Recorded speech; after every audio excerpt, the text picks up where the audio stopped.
मेरा नाम सतीश पंडित है और मैं चंडीगढ़ से आया हूं आपसे मिलने। और हरिद्वार का नाम लेते ही लोगों को लगता है कि पंडित जी वापस भी आओगे क्या? हेलो,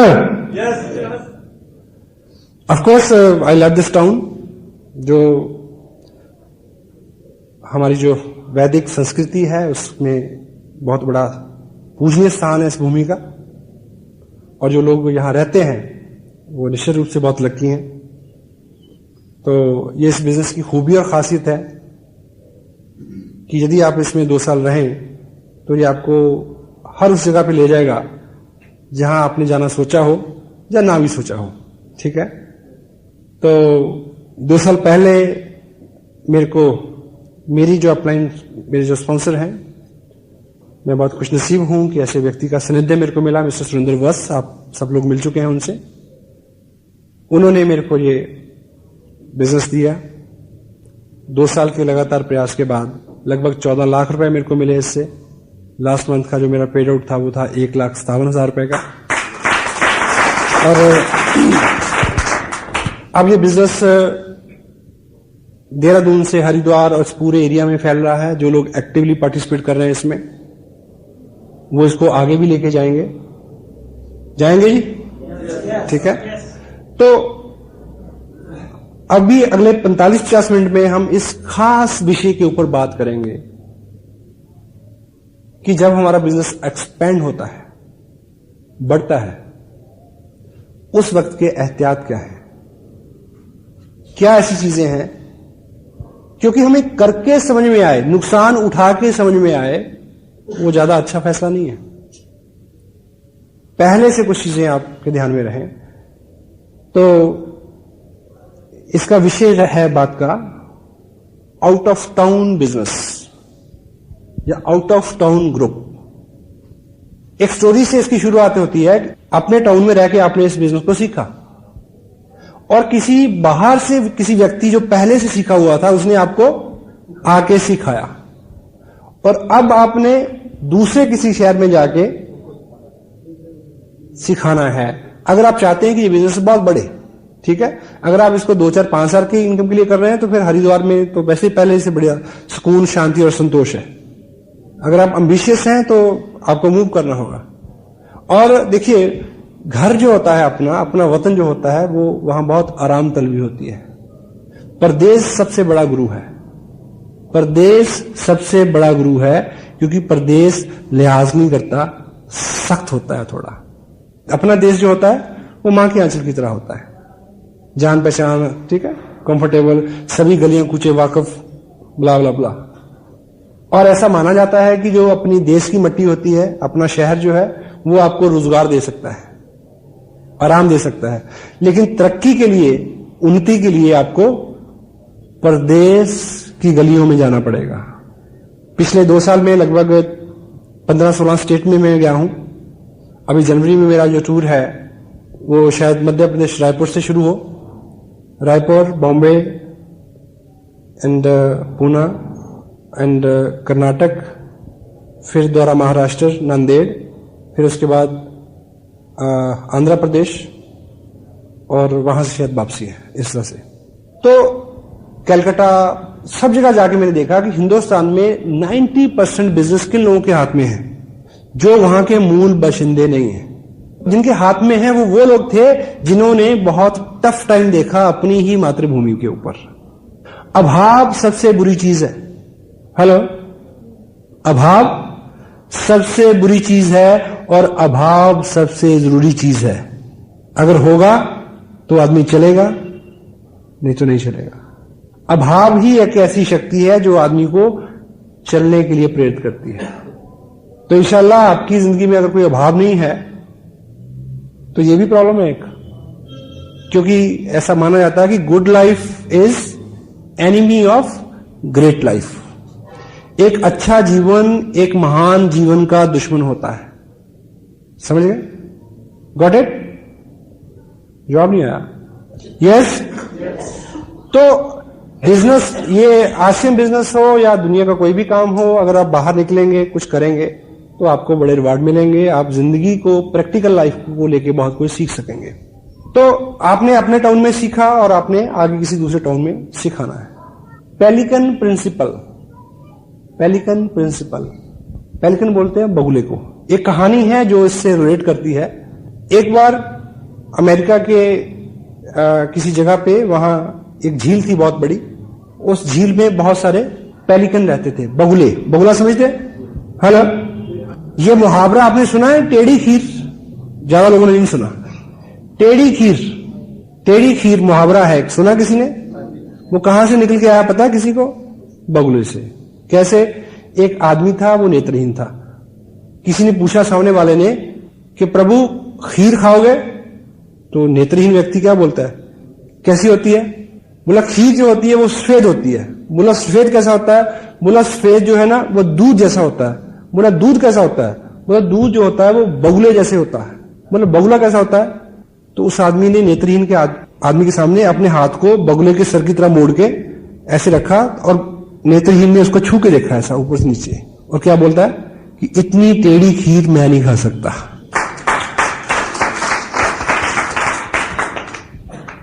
उस झील पे बहुत सारे क्या रहते थे? पेलिकन रहते थे, बगुले रहते थे, और वो वहीं से मछली पकड़ते थे, खाते थे, और उनका जीवन चल रहा था।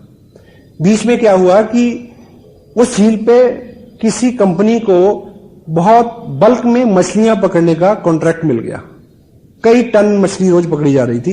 तो जब कई टन मछली रोज वहां से उठेगी तो तट के ऊपर सैकड़ों मछलियां बिखरी रहेंगी। तो वो सारे जो बगुले थे वो तट से ही खाने लगे, अंदर जाके मछली पकड़ना उन्होंने छोड़ दिया।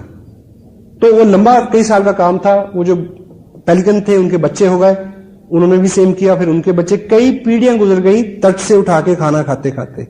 इसी बीच इन्वायरमेंट सोसाइटी ने रोक लगा दी इस पे कि मछली पकड़ना बंद।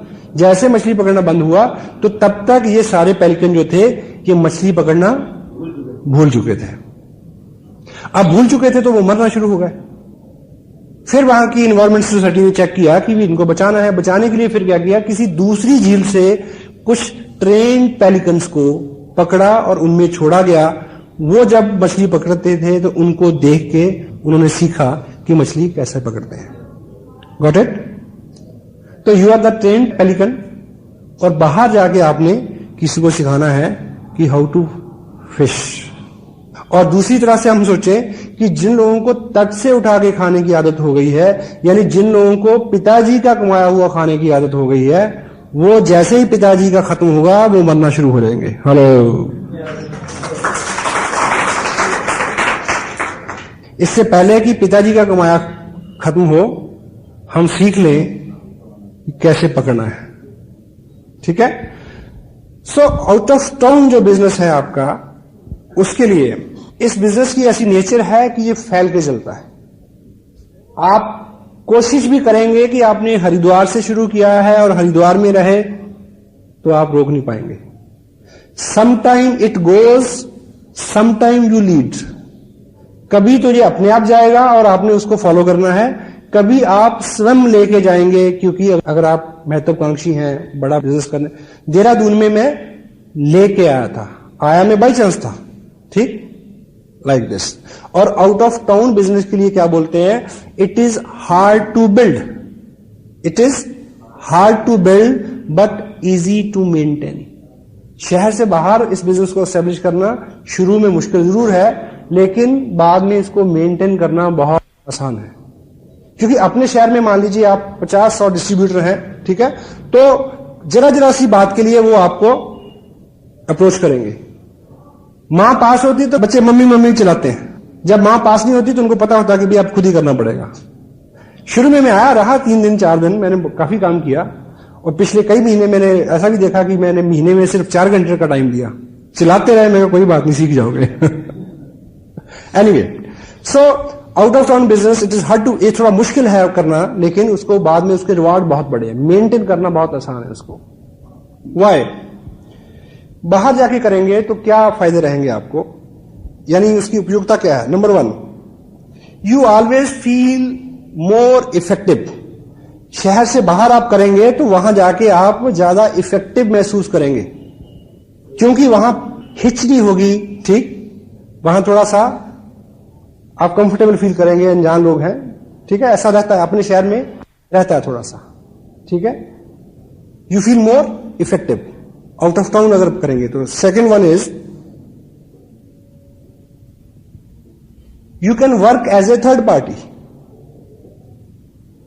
बाहर जब जाते हैं आप, तो आप उन लोगों के लिए एक थर्ड पार्टी है कि क्या, कि बाहर से एक व्यक्ति आया है, देहरादून से एक व्यक्ति आया है, लाइक, ठीक। The next one is edification. अगर मैं हरिद्वार को बिलोंग करता तो शायद आप इस तरह से बैठ के मेरे को नहीं सुनते। पहले से लोगों को बोला कि चंडीगढ़ से कोई व्यक्ति आ रहा है ना, तो अपने आप में उसमें थोड़ा सा वजन आ जाता है, तो आप ऑटोमेटिक एडिफाई हो जाएंगे। यदि आप आउट ऑफ टाउन जाएंगे तो ज्यादा कदर होगी आपकी, और आप इसलिए कदर नहीं चाहते कि आप अंदर से गुदगुदी हो आपको, इसलिए कि आपका काम हो, लोग आपको गौर से सुने, आपकी बात माने। तो out of town you always automatic edified yourself. Next one is you can heap more energy. जब आप शहर से बाहर जाएंगे तो अपने शहर में 10 दिन में जितना काम करते हैं वो 2 दिन में कर सकेंगे। क्यों? क्योंकि आपको पता होगा कि मैं 700 किलोमीटर चल के आया हूं, 2 दिन छुट्टी ली, इतने पैसे खर्च किए, तो वो सारा आपका सारा काम फोकस्ड होगा। हेलो, फोकस्ड काम, बहुत सारी एनर्जी आ जाएगी और उसका आपको लाभ भी रहेगा। तो इस तरह की चीजें हैं। और बाहर जाके देहरादून में एक बीज 2 साल पहले 22 महीने पहले रोपा गया था, आज बहुत बड़ा बिजनेस है, उसको मेंटेन करना भी आसान है। और जहां मैं रह रहा हूं वहां मैं ऐसा नहीं कर पाया आज तक। हेलो, हाँ जी, अपनी जगह पे कोई आदमी सीरियसली नहीं लेता अपनी, समटाइम इट हैपेंस। मैं ऐसा नहीं कह रहा हूं कि आप अपने शहर में बिजनेस ना करें, मैं कर रहा हूं। अपने लोग जो हैं वो आपको कभी भी सीरियसली नहीं लेते। तो 2 साल में अच्छा बिजनेस हुआ, सब लोगों तक मेरा नाम पहुंचा, मेरे अपने दोस्त रिश्तेदार सब लोगों के पास। तो चंडीगढ़ में एक एलडीपी थी, तो उसमें एक पुराने मित्र हैं, वो अपनी वाइफ के साथ आए, अभी अभी उन्होंने ज्वाइन किया है, तो हमारा परिचय पुराना है काफी। तो रात का प्रोग्राम था, मैं प्रोग्राम करके घर पे आ गया, तो सुबह सुबह उनका फोन आया कि आप अगली बार चंडीगढ़ कब आ रहे हो। मैं कहा बोलो, कि आपकी भाभी आपको मिलना चाहती है। मैं क्या हुआ? कहता भी वो तो बहुत इंप्रेस है तुमसे। मैं कहा यार मेरे वाली तो 10 साल में ना हुई मेरे से। बाहर आपका क्या रुतबा है, बाहर आपका आप लोग आपको किस तरह से ट्रीट करते हैं, आपके अपने लोग, घर के लोग, क्लोज फ्रेंड उस तरह से ट्रीट नहीं करते। That's why out of town ये चीज ज्यादा इफेक्टिवली काम करती है। तो यदि आपको आउट ऑफ टाउन बिजनेस करना है या करने की जरूरत पड़े, तो उसको लेके कुछ एहतियात हैं। अगर आप इनको नोट करें और कंसल्ट करें जब भी पहला काम, यदि आपने बाहर बिजनेस करना है, टाउन से बाहर करना है, सबसे पहला काम करना है काउंसल अपलाइन। उनसे बैठ के पूछना है कि जाऊं या ना जाऊं। क्यों? क्योंकि यदि आपने बाहर जाके बिल्ड किया तो कोई ना कोई व्यक्ति पीछे चाहिए जो आपको रिप्लेस करे। आप 3, 4, 5 बार जाएंगे तो कोई व्यक्ति आपको रिप्लेस करेगा। मे बी आपकी अपलाइन अभी 6-8 महीने के लिए कहीं और एंगेज है, काउंसिल अपलाइन, वो उनका अनुभव है, वो बताएंगे क्राइटेरिया, सिटी कैसा है, कितनी आबादी है, लाइक, ठीक है, ट्रांसपोर्टेशन, नॉट मेनी थिंग्स। तो गंभीर बात है ये, बैठें डिस्कस करें। Council upline first. Next is affordability. यदि आपको आउट ऑफ टाउन बिजनेस करना है तो नेचुरली उसमें आपके खर्चे बढ़ेंगे। आप चेक करें आपका बजट, ताकि आप इस बिजनेस के बाहर से ही ना बैठ जाएं। बिजनेस बहुत अच्छा है, कुछ लोग इसलिए नाकाम हो जाते हैं, इसलिए नहीं कि वो बिजनेस गलत है, इसलिए कि उन्होंने तरीका गलत अपनाया, नेगेटिविटी उससे आ गई। अफोर्डेबिलिटी, ये भी आपकी अपलाइन के साथ जब बैठेंगे तो वो आपको ठीक से समझा सकेंगे।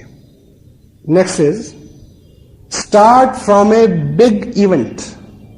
आउट ऑफ टाउन बिजनेस करने का अच्छा तरीका यह है कि आउट ऑफ टाउन शुरू करने से पहले जहां करना है, वहां जिस व्यक्ति के साथ शुरू करना है, उसको किसी बहुत बड़े फंक्शन में बुला लें। उदाहरण के लिए मान लीजिए आपका एक क्लोज फ्रेंड, कजन हल्द्वानी में रहता है, ठीक। एक तरीका यह है कि आप सुबह बस पकड़े, हल्द्वानी जाएं, किट ले जाएं, ठीक है, उसको बताएं, ठीक, ब्ला ब्ला ब्ला। ये बहुत लाइट अप्रोच है। अच्छा तरीका, अगर ये मौका हो तो अच्छा तरीका यह है कि 26 दिसंबर को उसको देहरादून बुलाएं। हाँ जी, आइडिया ऐसा दें कि वो सुने और सिंसियरली आ जाए।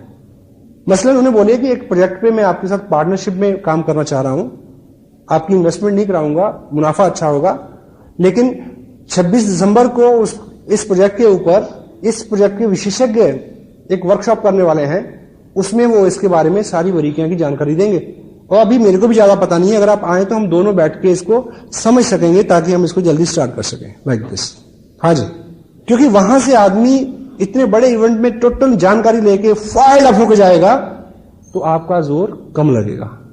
बेशक आपका कितना भी अनुभव क्यों ना हो, लेकिन अगर सामने वाला व्यक्ति बहुत ज्यादा एक्साइटेड नहीं है तो आपकी मेहनत बहुत बढ़ जाएगी।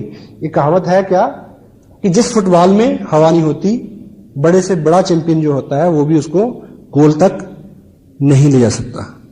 हवा होनी जरूरी है। तो ऐसा इवेंट क्या करेगा, हवा भर देगा, उसको बिल्कुल रोशन कर देगा उसके दिमाग को, उसको आपके टाइम की वैल्यू होगी जब आप जाएंगे तो। थंब रूल है, अगर स्टार्ट कर दिया है 6 वीक पर वीक, 6 हफ्ते लगातार जाना है, हर हफ्ते। हफ्ते की जगह आप 10 दिन का, 12 दिन का, 15 दिन का, वो आपकी अपलाइन बता सकती है डिस्टेंस के हिसाब से। लगातार आप गए, व्यक्ति मिला और उसने बहुत ज्यादा अच्छा रिस्पॉन्स नहीं दिया, 5-7-10 लोगों को मिलवाया, और अगली बार आप जाने से पहले पूछते हैं कि आऊं कि ना आऊं, वो क्या बोलेगा, मत आओ, जाओ। आपकी रेपो बनेगी, उन लोगों को समझ में आएगा कि कुछ ना कुछ जरूर है जब इतनी दूर से अगर ये लगातार आ रहा था। हेलो, वो आपकी रेपो बनाएगा। ये बिजनेस ऐसा नहीं है कि पहले आपको कुछ मिल जाए फिर आप करें, और दुनिया का कोई भी बिजनेस ऐसा नहीं है, और नेचर की कोई भी ऐसी पॉलिसी नहीं है कि पहले मिल जाए। कि साइकिल पे कब चढ़ूंगा, जब सीख जाऊं। दुकान कब खोलूंगा, जब गाहक आ जाए। 6 वीक पर week. Next is your time schedule for at least 6 month. अगर आपने किसी नए टाउन को डिसाइड किया है तो अपनी अपलाइन के साथ बैठ के वो आपको बता सकते हैं कि अगले 6 महीने का आपका टाइम शेड्यूल जो है वो उसी हिसाब से हो। Next, start from a strong person. Out of town business शुरू करें तो कोशिश करें कि एक मजबूत आदमी से शुरुआत करें। आप उसकी मजबूती जानने के लिए पहले उसके साथ कुश्ती लड़ें। हेलो, ऐसा नहीं। हमारे यहां मजबूती की केवल 2 क्वालिफिकेशंस हैं, और स्ट्रांग वो है जो एम्बिशियस है और पॉजिटिव है। ये आपको प्लान दिखाते ही पता चल जाता है। अगर वो एम्बिशियस है, पॉजिटिव है, तो वो स्ट्रांग है। हां, वो बाकी उसके अलंकार हैं कि अगर उसके पास अच्छा पैसा भी है, नाम भी है, ठीक है, लोगों में अच्छी रैपो भी है, एक अच्छा सर्कल भी है, वो एडिशनल क्वालिफिकेशंस है। अगर आदमी एम्बिशियस है और पॉजिटिव है, वो सारे काम कर लेगा, सारे इंतजाम कर लेगा। स्ट्रांग पर्सन, ठीक है। Next is check product availability first.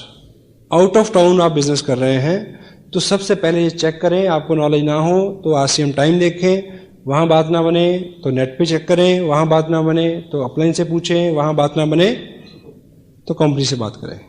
Check first कि पिकअप सेंटर है। हां, अगर है भी तब भी जाने से पहले पिकअप सेंटर पे फोन करें कि क्या क्या प्रोडक्ट अवेलेबल हैं। मे बी आपके ग्रुप में परंपरा हो प्रीमियम किट से बिजनेस करने की और आप उसी से करवाना चाहें, वहां उस वक्त बाई चांस वो किट अवेलेबल नहीं हो। हेलो, हाँ जी, ये सब चीजें प्रोडक्ट की अवेलेबिलिटी चेक करें वहां। Second, check the system. जहां पिकअप सेंटर है वहां पे ग्रुप भी होगा।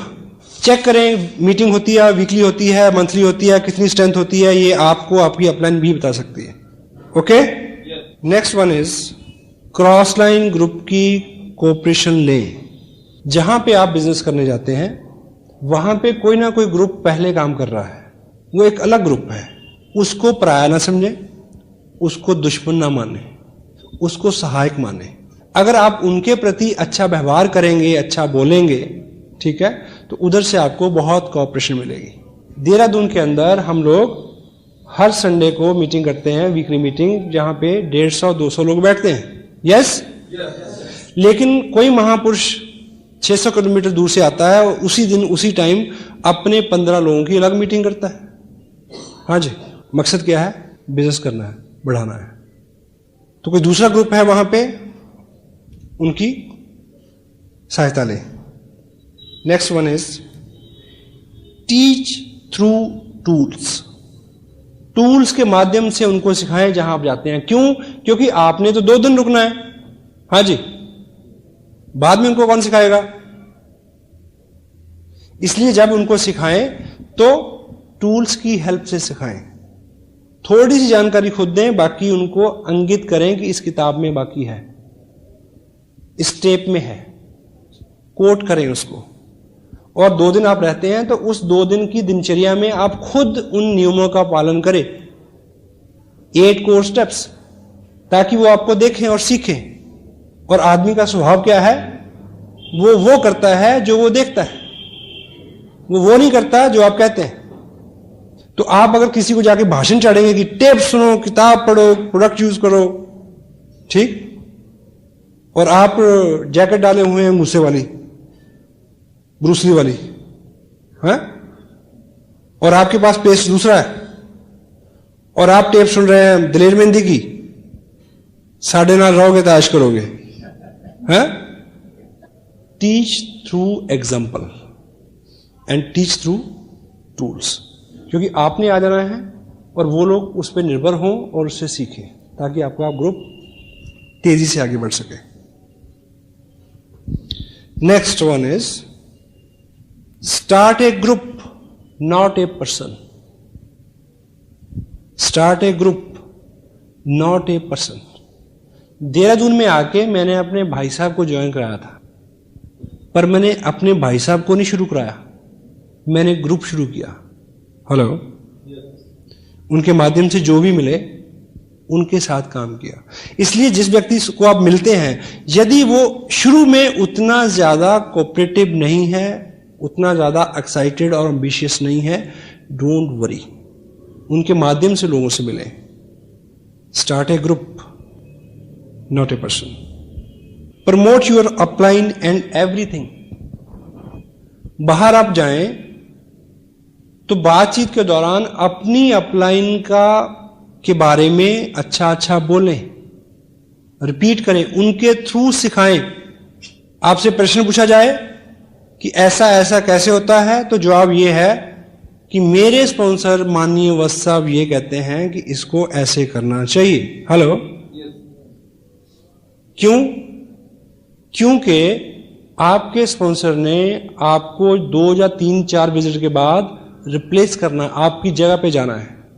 अगर आपने उनको खूब एडिफाई किया होगा तो वो लोग उनकी बात सुनेंगे, अदरवाइज नहीं सुनेंगे। हेलो, हाँ जी। तो जब आप आउट ऑफ टाउन जाएं तो अपने स्पॉन्सर के बारे में, ठीक, एडिफिकेशन टोटल सिस्टम की करें, टीम वर्क की, प्रोडक्ट की, कंपनी की, टूल्स की, टेप्स की, बुक्स की, एवरीथिंग, ठीक। Next, demonstrates your work ethics and labour. आप 2 दिन के लिए गए हैं, वो 2 दिन टोटल शेड्यूल पैक होने चाहिए, काम करें बहुत सारा। क्यों? कि लोग वो करते हैं जो वो देखते हैं। और अगर कोई व्यक्ति शॉर्टकट मारने की कोशिश करता है तो उसको वहां रोकें, समझाएं। अपनी जो ईमानदारी है आपके बिजनेस में वो उसको सिखाएं। Hello, teach your work ethics, demonstrate your labour. क्योंकि अगर 2 दिन आप खूब वहां मेहनत करके आएंगे, आप वापस आ जाएंगे तो वो उसी ट्यून में काम करता रहेगा। हेलो, आलसी लोग भी उनकी इज्जत करते हैं, वो लोग जो मेहनत करते हैं। Next one is never follows the next city. जिस शहर में गए हैं आप, उसी शहर में एक ग्रुप खड़ा करें, अगला शहर ना फॉलो करें। मसलन मान लीजिए आप इस बिजनेस को लेके दिल्ली गए और दिल्ली वाला व्यक्ति कहता है कि हाँ बिजनेस तो अच्छा है, पर तब बात बनती है मेरा जो साला है वो तो जयपुर रहता है, मेरे साथ जयपुर चलो। अब जयपुर वाले का जीजा जोधपुर रहता है, हेलो, तो फिर आप कभी लौट के नहीं आएंगे। Never follow. किन्हीं खास परिस्थितियों में मनाही नहीं है, वो आपकी अपलाइन आप करीब से काउंसिल करेंगे तो आप समझ सकेंगे। जिस शहर को आप शुरू कर रहे हैं वहां बिल्ड करने की कोशिश करें, अगला शहर एकाएक नहीं फॉलो करें, बड़ी दिक्कत हो जाएगी। ये बड़ा कीमती पॉइंट है। Make a account of establishment expenses. जैसे इस शहर में हम शुरू कर रहे हैं काम, तो यहां पे कुछ एस्टेब्लिशमेंट के खर्चे आएंगे। मसलन ये हॉल बुक हुआ, ये साउंड सिस्टम आया, खर्चा ज्यादा, लोग कम है।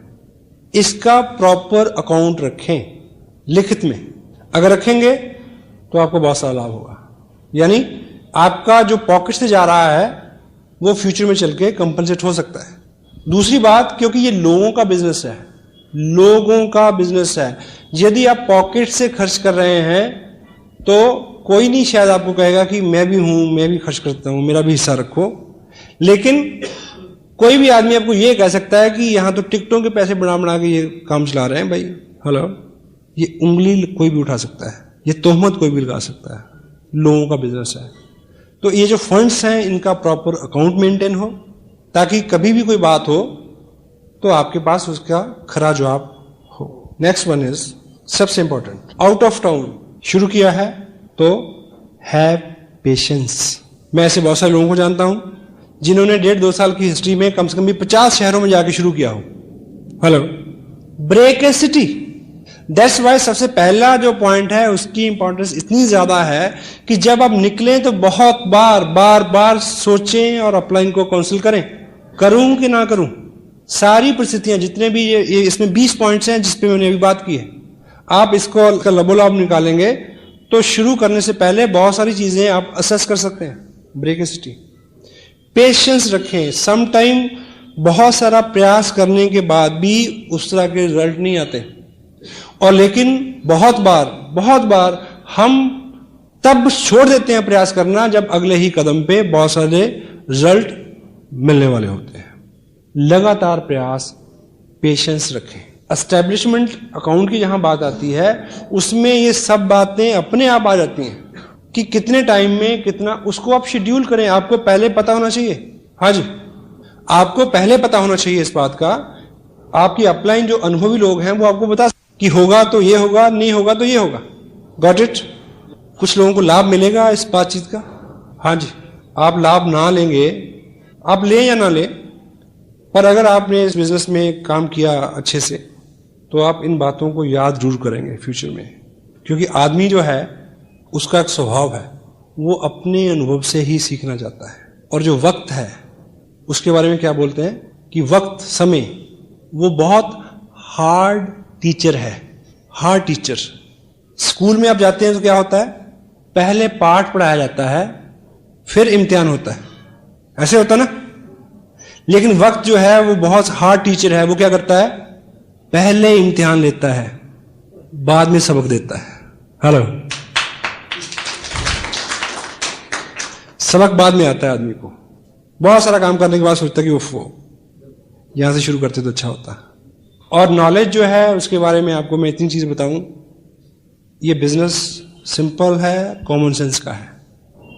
जितनी बात मैंने अभी आपको बताई, हाँ ऑफ कोर्स कुछ टेक्निकल चीजें हैं जिसको बारे में आप पहली बार आपको जानकारी मिली होगी, अदरवाइज जानकारी तो सबको है, सिर्फ उसको यूज में लाते हैं कम लोग। पिछले दिनों बहुत बाहर ट्रैवलिंग में बाहर का खाना खाते खाते यानी मेरा कोलेस्ट्रॉल काफी बढ़ गया। नॉर्मल होता है शायद 120, ज्यादा होता है 150, और बहुत ज्यादा हो जाए तो 180 हो जाता है, और 200 हो जाए तो उसको डेंजरस कहते हैं, और 220 हो जाए तो उसको कहते हैं हाई अलर्ट कि लेट जाओ। मेरा कितना था, 366, 366 टेस्ट कराया, रिपोर्ट आई, डॉक्टर उठ के खड़ा हो गया, कहते जी आप कैसे आए हैं? जी मैं कार से आया हूं, पैर से चल के आया हूं। जाओगे कैसे? उसको लगेगा कि आप शायद 4 लोग लेके जाएं इसको। देखिए, जब आदमी एक्साइटेड होता है किसी थीम को लेके, छोटी मोटी बीमारी तो वैसे ही टकराने में खतरा समझती है। उसके बाद मैंने कोई मेडिसिन नहीं ली, केवल 35 दिन कंट्रोल किया डाइट के ऊपर। फिर टेस्ट कराया 180, वो फिर खड़ा हो गया कि आपने क्या खाया क्या किया। मैं कहा तुम्हें ये बता दिया, फिर तो पैसे तू बनाएगा। ये नुस्खा तो पेटेंट है, ठीक है। सुबह देखिए, जिन लोगों का वेट ज्यादा है या कोलेस्ट्रॉल हाई है, तो आजकल मैं जो करता हूं, सुबह उठते ही 2 लीटर पानी पीता हूं गर्म करके, ठीक, गर्म करके। उसके आधे घंटे बाद 1 गिलास पानी जिसमें 2 नींबू, थोड़ा सा शहद, वो भी गर्म, ठीक है। उसके बाद रूटीन में ऐसी डाइट, ठीक है, जिसमें ऑयल कम हो। एनीवे, मैं कहना ये चाह रहा था आपको, जहां से ये बात शुरू हुई। अभी मैं पिछले दिनों दिल्ली, मेरे ब्रदर रहते हैं, मैं उनके पास रुका। जब सुबह उठ के मैं पानी गर्म किया, पिया, ये किया, वो किया, नींबू निचोड़े, ऐसा किया, तो वो पास खड़ी होकर कहती हैं, जो भाई साहब हमारे वो भी काफी मोटे हैं, हेल्दी हैं, वो कहती हैं इनको भी कोई बताओ ना नुस्खा। मैंने उनको बोला कि नुस्खे तो सब लोगों के पास बहुत हैं, ऐसे भी करो तो 100 नुस्खे झड़के बाहर आ जाते हैं, उसको करता कोई कोई है। हेलो, फर्क पड़ेगा करने से फर्क पड़ेगा। नया साल आने वाला है, अभी कैलेंडर बदल जाएगा। बहुत सारे लोगों को लगेगा कि ये जो शायद 2005 है ना, इसको 5 और 2 7 नंबर निकलता है, शायद कुछ हो जाए। हर बार लगता है, लेकिन मैसेज ये है, कैलेंडरों के बदलने से हालात नहीं बदलते, हालात बदलते हैं खुद को बदलने से।